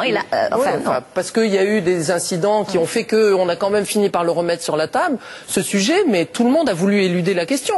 Or, moi, quand je suis allé filmer en Tunisie, la première manifestation des femmes qu'on voit le 26 janvier, les premières pancartes qui apparaissent, c'est laïcité.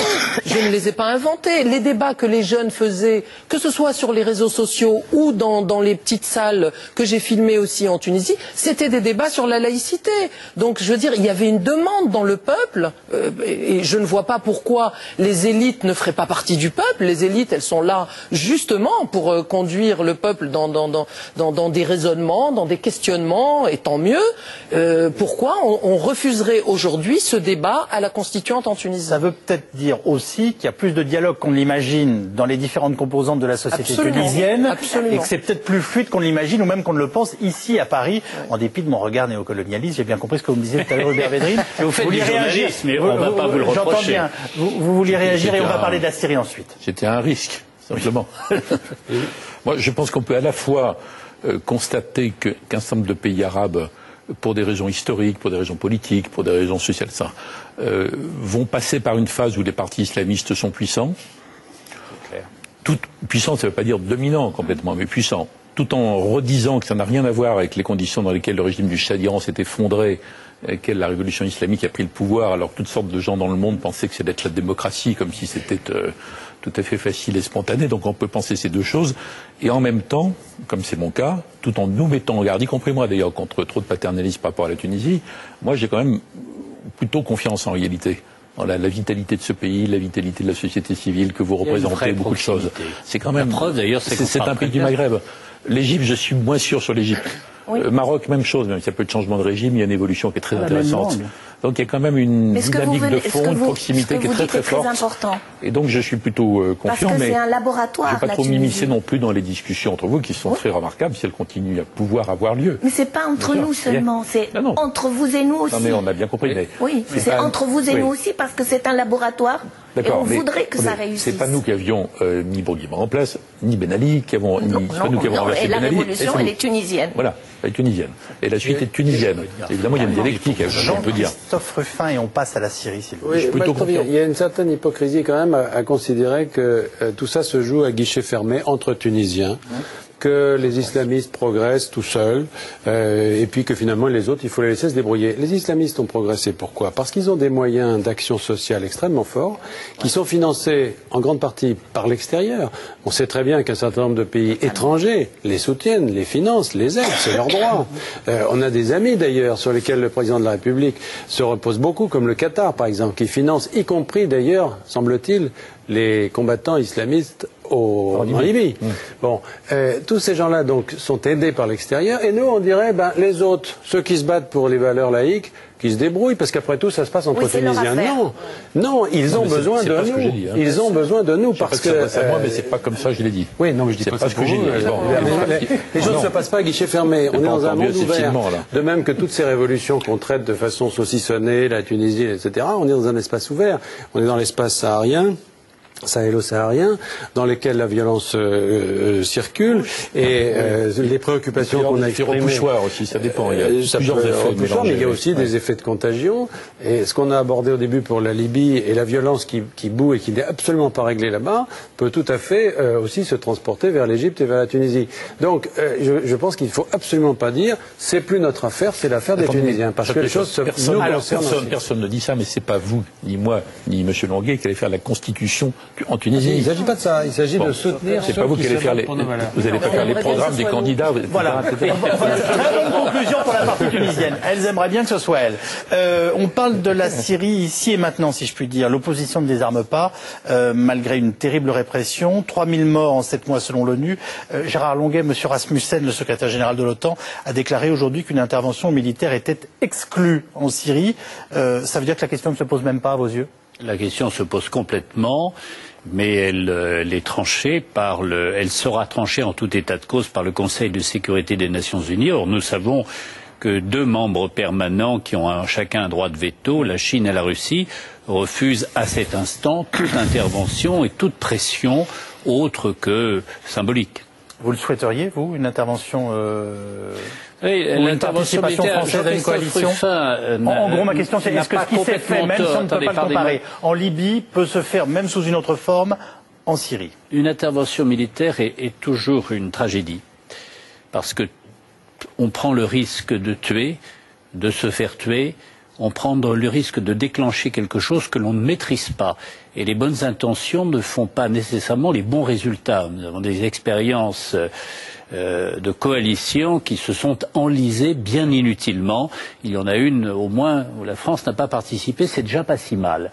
Mais sur la Syrie, l'affaire est extraordinairement difficile. Mais le fait, pour Bachar el-Assad, de savoir qu'il ne risque pas, grâce au veto chinois et russe, d'être directement sous pression, est pour lui un atout fantastique que lui donne la Chine ou que lui donne la Russie. Et ça, c'est quelque chose qui est inadmissible. Parce que quand bien même ne pourrions-nous pas intervenir pour des raisons diverses et variées, le simple fait qu'il y ait cette paralysie politique lui donne une sécurité tranquille à cet instant.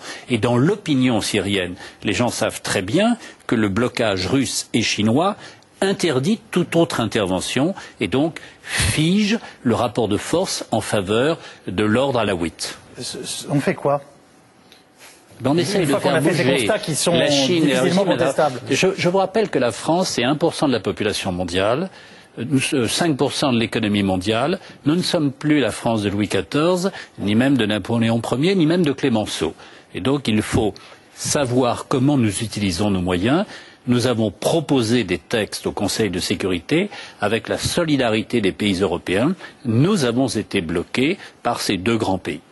Hubert Védrine, ce week-end, Bachar el-Assad a, d'une certaine façon, menacé les Occidentaux. Une intervention en Syrie, a-t-il dit, provoquerait un tremblement de terre ou un nouvel Afghanistan. Quelle est votre réaction? Il a raison? C'est à la fois des menaces comment dire, extravagantes et disproportionnées, mais enfin la Syrie a montré des capacités de nuisance, notamment en matière de terrorisme dans le passé, et ça montre qu'ils se sont quand même sous pression, c'est-à-dire que même si il est protégé par ce que le ministre de la Défense a rappelé, c'est-à-dire qu'au sein du Conseil de sécurité, les grands pays émergents ne veulent plus que les pays occidentaux gouvernent le monde. Vous avez tout à fait raison, pardonnez-moi, mais c'est vrai également du Brésil de l'Afrique du Sud. Alors on nous parle de pays émergents, mais ils tardent à émerger en matière de responsabilité internationale sur le plan des droits de l'homme. Donc la grande évolution contemporaine, c'est la fin du monopole occidental en matière de contrôle du monde que nous avions depuis 4 siècles. C'est plus fort que toutes les autres évolutions. Et tout ce qui se passe, tout ce que nous racontons, se passe à l'intérieur de ça. Il y a eu une conjonction très spéciale sur la Libye qui fait que la résolution est passée. Elle a été un peu tirée par les cheveux après, mais elle est passée. Et les autres ont dit, ça recommence plus. Donc on a cet élément de blocage en matière de légalité internationale, et la France n'envisage pas d'agir, que ce soit avec la gauche ou la droite, sans cette légalité internationale. Cela dit, je vois pas pourquoi M. Rasmussen a déclaré que c'était exclu, parce que justement, il veut exister politiquement, ce qui n'est pas sa responsabilité. Alors il avait qu'à faire une déclaration en disant on ne sait pas, rien n'est sûr, pour maintenir une sorte de doute par rapport au régime syrien. Alors je pense que qu'il est secrétaire général de l'OTAN. Hein. L'action, oui, et le temps, pour exécuter une politique. Le temps ne sait plus trop quelle est sa mission, donc il a besoin de parler de temps en temps. Je pense qu'il faut tenter de mener une action par rapport aux Chinois et aux Russes, et on a vu 2 évolutions minusculissimes dans le ton des Chinois et des Russes par rapport aux Syriens, ce qui commence à s'énerver un peu. Les Turcs qui au début défendaient plutôt le régime syrien n'en peuvent plus, etc. Ils ont décroché. Donc il faut essayer de travailler par rapport à ça. Mais il faudrait trouver une autre façon qui aille au-delà des pressions par les sanctions, dont tout le monde sait qu'elles ne donnent jamais de vrais résultats, pour inquiéter le régime, malgré tout. Vous pouvez nous donner un exemple de ce qui peut se faire? Il faut trouver des sanctions plus affinées, plus ciblées. Il faut peut-être, au lieu de se disputer avec les Turcs, il faut peut-être se coordonner plus avec les Turcs. Il faut se coordonner avec les Turcs. Un peu inquiéter la Syrie. Mais cela dit, il ne faut pas croire qu'on va retrouver la même conjonction que j'avais rappelé au début de l'émission concernant la Libye. C'est pas la même chose. Je comprends bien ce que vous voulez dire. Faire par exemple pression sur les Syriens par la Turquie. Non, se coordonner avec les Syriens pour avoir une tactique plus commune par rapport à la Syrie. Oui, excusez-moi. À propos de la Syrie, se coordonner avec les Turcs à propos de la Syrie, et puis rechercher qu'est-ce qu'il y a comme autre allié du côté arabe pour qu'au moins il y ait un discours un peu inquiétant par rapport au régime syrien qui puisse consolider le Conseil de transition qui est un peu faiblard mais qui a eu le mérite de se constituer. Ce que vous nous décrivez là, ça s'appelle quand même construire un rapport de force. Oui, d'accord. Oui. Juste un mot. Oui, c'est juste un mot. Donc c'est une intervention d'un autre ordre. D'une autre nature. Mais il n'y a pas du tout. C'est très intéressant. Il n'y a pas du tout l'équivalent des insurgés de Benghazi qui appellent au secours, et puis de l'appel du Golfe, puis de l'appel de la Ligue arabe. Il n'y a pas tout ça pour le moment. Il y a des éléments. Je pense que la situation, il y a un conseil de transition. Enfin, la situation se dégrade très lentement, mais inexorablement, après cette répression extrêmement cruelle en Syrie. Il faut peut-être commencer à dégager des perspectives qui éveillent l'intérêt des minorités qui ont peur jusqu'à maintenant de la chute du régime. Le paradoxe, c'est que les Druzes, les chrétiens, les Kurdes, même les Alaouites qui ne sont pas de la famille Assad, ont peur de la chute du régime parce que la chute leur paraît encore plus inquiétante par rapport à ça. Donc il faut trouver des réponses politiques. Est-ce que pourrait être la Syrie dans l'avenir? C'est un travail de longue haleine, c'est ingrat, mais il n'y a pas de solution facile. Christophe Ruffin, en Syrie comme en Libye, vous dites jamais d'intervention? D'abord, je pense que si les Russes et les Chinois et les pays émergents d'ailleurs, sont si réticents à une intervention, c'est parce qu'ils se sont fait gravement avoir avec la Libye. Ils ont accepté de voter une résolution qui était présentée comme une résolution humanitaire, ou en tout cas d'une responsabilité de protéger, qui était à minima, et ils se sont retrouvés avec une guerre. Donc ça, le coup, on leur fera pas 2 fois. Ça, c'est absolument clair, on leur fera pas 2 fois. Qui est considéré techniquement comme une guerre exemplaire. Je sais que ces jugements peuvent choquer, mais qui est considéré techniquement comme une guerre exemplaire. Écoutez, je pense que cette émission vient un peu tôt. C'est-à-dire qu'on parle aujourd'hui de la Tunisie, donc là on est en plein dans le sujet. Sur la Libye, il faut attendre un petit peu. Il faut attendre un petit peu, et je crains malheureusement que si vous refaites cette émission dans 2 mois ou 3 mois, on voit apparaître dans ce pays des forces extrêmement violentes qui sont les seules qui restent en place, puisque l'OTAN est en partie. Les seules forces armées constituées aujourd'hui sont des islamistes armés qui n'ont rien à voir avec ceux dont on a parlé tout à l'heure. qui sont des gens qui sont les mêmes qui prennent nos concitoyens en otage dans le Sahara, etc. Hein, donc, non, ce ne sont pas les mêmes. Si, c'est les mêmes. Je suis désolé, le chef de la Katiba Tripoli était un ancien d'Al-Qaïda au Maghreb islamique. Je suis navré. Donc là, on est vraiment dans les mêmes groupes. Bien sûr. On est dans les non, mêmes il y a des liens. On est dans les mêmes groupes. Non, mais c'est donc...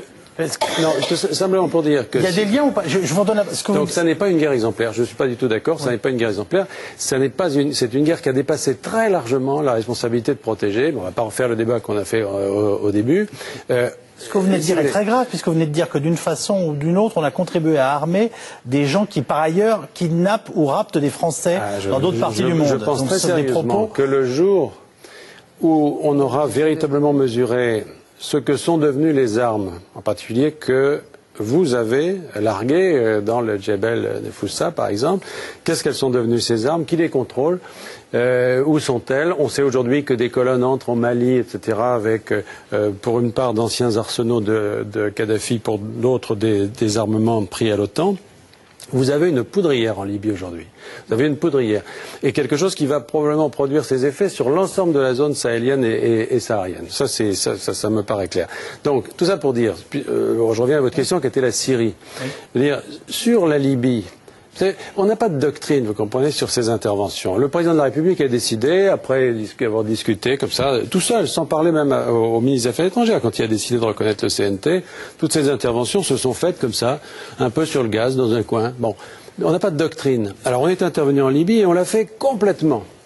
C'est-à-dire jusqu'au bout, jusqu'à tuer Kadhafi, etc. Et puis sur le reste, on fait rien.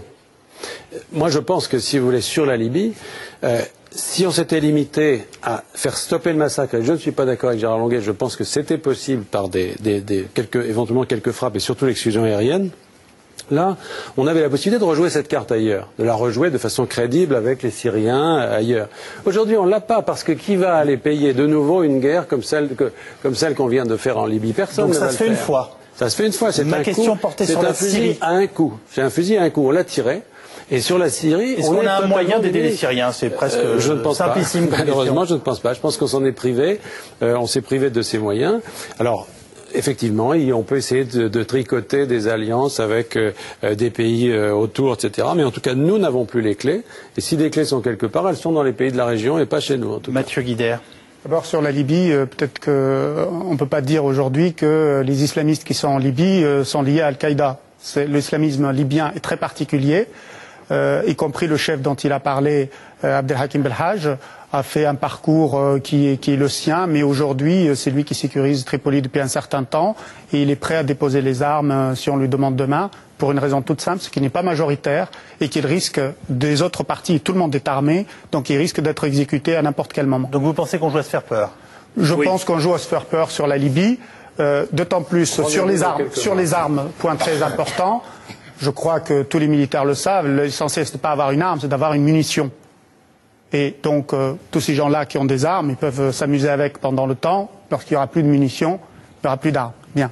Sur la Syrie maintenant, merci. Je crois que non, mais le problème des armes sera réglé en soi, à moins que quelqu'un leur fournisse. C'est une question de bon sens. Non, mais les munitions sont plus importantes que les armes, c'est très important la logistique. Mais oui, mais si on peut acheter des armes, on peut acheter des munitions.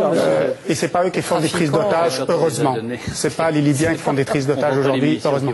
Sur la Syrie maintenant, je crois que Bachar al-Assad, le président syrien, est allé trop loin contre son peuple. Il a tué trop de monde. Dans chaque village, dans chaque ville, il a fait des victimes. Et donc, son peuple lui-même ne lui pardonnera pas. C'est un régime qui est condamné sur le court, moyen ou long terme. C'est une évidence pour tout le monde aujourd'hui. Alors, que peut-on faire pour répondre à votre question? Parce qu'en Syrie, ça fait 7 mois que ça dure. Tout à fait. Pour nous, d'abord, il faut penser au peuple syrien. Et je suis étonné, comme sur Ruffin, un humanitaire, se fasse des analyses politiques sans se situer jamais du côté des victimes. Un humanitaire se situe toujours du côté des victimes, en Libye, en Syrie et ailleurs. Je ne me situe pas du côté des victimes, mais aujourd'hui, la Syrie, les victimes, c'est le peuple. C'est le peuple aujourd'hui. C'est le peuple. Et en Libye, c'était le peuple toujours. C'est pas Kadhafi la victime. Oui, tout à fait. Donc, sur les victimes, elles souffrent aujourd'hui et nous pouvons rien faire malheureusement parce qu'on a joué la carte en Libye complètement parce que le régime libyen était le maximum de ce que pouvait faire une contre-révolution arabe.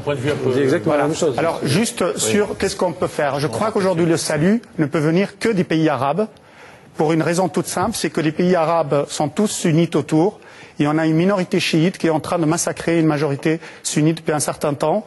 Tous les pays de la région, de l'Arabie Saoudite à tous les pays du Golfe, en particulier le Qatar, qui est très actif, n'accepteront pas que cela continue beaucoup plus longtemps.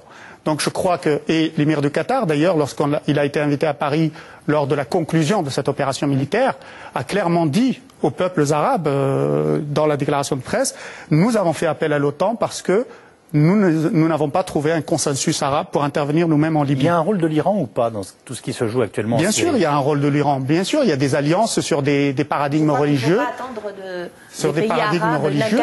Alors, Souer Belhassen. Je ne pense pas qu'il faille attendre une intervention des pays arabes sunnites qui ont peur de cette situation et qui, au contraire, s'ils pouvaient renforcer la répression aujourd'hui, il le ferait. Aujourd'hui, l'Iran est chiite, oui, mais je parle des pays arabes autour, que ce soit l'Arabie Saoudite, que ce soit le Qatar, que ce soit le Bahreïn. Aujourd'hui, ils sont tous d'accord pour écraser ces révoltes vraiment dans l'œuf. Et ce qui s'est passé dans le monde arabe leur fait craindre encore davantage une action du monde arabe. Attendre une action du monde arabe, il y aura évidemment cette couverture qu'on a eu pour la Libye, de quelques-uns qui donnent une couverture. Mais jamais aujourd'hui ces pays-là ne s'impliqueront de façon sérieuse contre Bachar. Conclusion syrienne. Je voulais ajouter une remarque sur la Syrie. Si on ne peut pas, si une intervention pareille invraisemblable en Syrie, c'est pas parce qu'on a été, si on prend la thèse de Ruffin, trop loin dans l'intervention en Libye, c'est pas parce qu'il n'y a pas la demande, l'équivalent de la demande de Benghazi, c'est pas parce qu'il y a la demande de la Ligue arabe, c'est que si vous disiez militairement, je parle sous le contrôle du ministre de la Défense, eh bien, on va intervenir en Syrie. En quoi ça consiste? C'est gigantesque, c'est effrayant. C'est l'équivalent de la guerre en Irak. Et il ne s'agit pas d'aller sauver une ville parmi d'autres. Ça se passe à peu près partout, sauf à Damas. Donc l'enjeu militaire est hors de portée de qui que ce soit. C'est pas 2 ou 3 pays dynamiques qui peuvent se servir de la logistique de l'OTAN, qui a eu apporté un concours passif en réalité. Par rapport à ça, c'est pas du tout en proportion. Et malheureusement, les dirigeants syriens le savent ça. Ils jouent un peu de ça. Plus de la crainte qu'ont les pays voisins de voir la Syrie se décomposer, etc. C'est pour ça qu'il faut essayer de tourner cette impossibilité réelle de fond en inventant une sorte de pression sophistiquée, continue, intelligente dans des systèmes d'alliance pour augmenter les fissures entre les régions. Et oui, mais si vous avez un système plus rapide, dites-le. Non, précisément. Voilà. D'abord, je voudrais dire, je suis pour une fois en désaccord total avec Mme Belhassen. Pour ce que je sais des pays arabes, et en particulier des pays sunnites, ils sont catastrophés de la situation syrienne et souhaitent le maximum de pression sans avoir la capacité d'intervention. Ils souhaitent le maximum de pression pour isoler le système de Bachar al-Assad et aboutir à sa fin. C'est vraiment leur demande. Quelle est la réponse? Elle est dans le basculement des 2 grandes puissances et des pays émergents au Conseil de sécurité. Lorsqu'un pouvoir a la certitude que l'ordre international lui refuse le droit de vivre, il se délite. Plus rapidement s'il y a des forces, moins rapidement s'il n'y en a pas, mais il se délite absolument. La Pourquoi? Russie et la Chine sont la clé. La Russie, la Chine, le Brésil, oui, tout à fait, tout à fait. Et il faut expliquer aux Russes et aux Chinois tous les inconvénients de leur attitude actuelle pour eux, c'est tout. Une question, que change le printemps arabe et son automne islamiste ou pas pour Israël et le processus de paix au Proche-Orient, Hubert Védrine? On a vu pour le moment que ça a inquiété je ne veux pas dire les Israéliens, le gouvernement israélien. Il ne faut pas oublier que c'est un gouvernement de droite, avec des éléments d'extrême droite, que les Israéliens sont partagés, qu'il y a un camp de la paix puissant, majoritaire dans l'opinion, mais qui n'est pas organisé politiquement. Et comme c'est un scrutin de représentation proportionnelle et que les gens votent pour d'autres raisons que l'affaire de la paix, en réalité, vous avez ce type de gouvernement. Donc l'attitude israélienne jusqu'à maintenant, c'est de craindre, d'appréhender la chute de partenaires qui étaient commodes. Regardez Moubarak, il était très arrangeant quand même avec Israël. Chaque fois que les Occidentaux voulaient faire semblant de relancer un processus de paix bidon, largement, il acceptait de faire un sommet à Sharm el-Sheikh, etc. Bon, il était très gentil, très coopératif. Les Israéliens sont inquiets de ça. Et pour le moment, ils n'ont pas trouvé la réponse qui consisterait au fond à rebondir par rapport à ça et à reprendre une initiative. Mais ça nous renvoie au blocage interne entre Israéliens. C'est un débat israélo-israélien largement. Pour le moment, ils ont réagi avec avec inquiétude et passivité, et je crois qu'ils ont tort parce que le temps ne joue pas pour eux par rapport à ça. Et ce sera ma dernière question, Gérard Longuet. La Palestine est devenue aujourd'hui un membre à part de l'UNESCO. Avec à part entière. À part entière, absolument, à part entière de l'UNESCO. Merci, c'est bien, vous écoutez ce qu'on vous demande. Moi, je veux savoir juste ce que vous pensez de ce vote historique, c'est la fin de l'émission, qui a eu lieu avec une voix française. Moi, ça ne me choque pas. Nous reconnaissons deux peuples et nous voulons deux États. Nous reconnaissons deux peuples, nous voulons deux États. Ça ne me choque pas. C'est logique. On fera pareil à l'ONU ? Nous sommes d'accord, Monsieur Longuet. Le calendrier de l'ONU n'est pas tout à fait le même, mais le signal de l'UNESCO est un signal fort qui devrait faire réfléchir ceux qui pensent que le statu quo indéfini est possible. Merci infiniment les uns les autres de votre présence. Rapidement, les livres de l'émission. Ce soir, ils sont nombreux et de qualité. Jean-Christophe Ruffin, 7 histoires qui reviennent de loin. Ce sont des nouvelles qui viennent de paraître aux éditions Gallimard. Hubert Védrine, dernier tome du Temps des chimères, 2003-2009 aux éditions Fayard. Pour Mathieu Guidère, Le choc des révolutions arabes aux éditions Autrement. Les nouveaux terroristes chez le même éditeur. Monsef Marzouki, Dictateur en sursis, La revanche des peuples arabes. Il faut absolument lire ce livre. Citation d'Edoui Plenel aux éditions de l'Atelier avec une préface de Noël Mamère. Le livre de notre ami Serge Moati, Dernière nouvelle de Tunis, paru aux éditions Michel Lafon. Et enfin, je vous annonce la parution le 9 novembre du dernier livre de Bernard-Henri Lévy, La guerre sans l'aimer, journal d'un écrivain au cœur du printemps libyen, qui paraît aux éditions Grasset. Avant de nous séparer, un dernier merci à Brigitte Benkemoun qui a préparé notre débat, à Tristan Carnet qui vient de le réaliser. On se retrouve nous lundi prochain, nous serons le 7 novembre pour un nouveau mot croisé. Bonne fin de soirée avec le dernier journal. Merci de votre fidélité.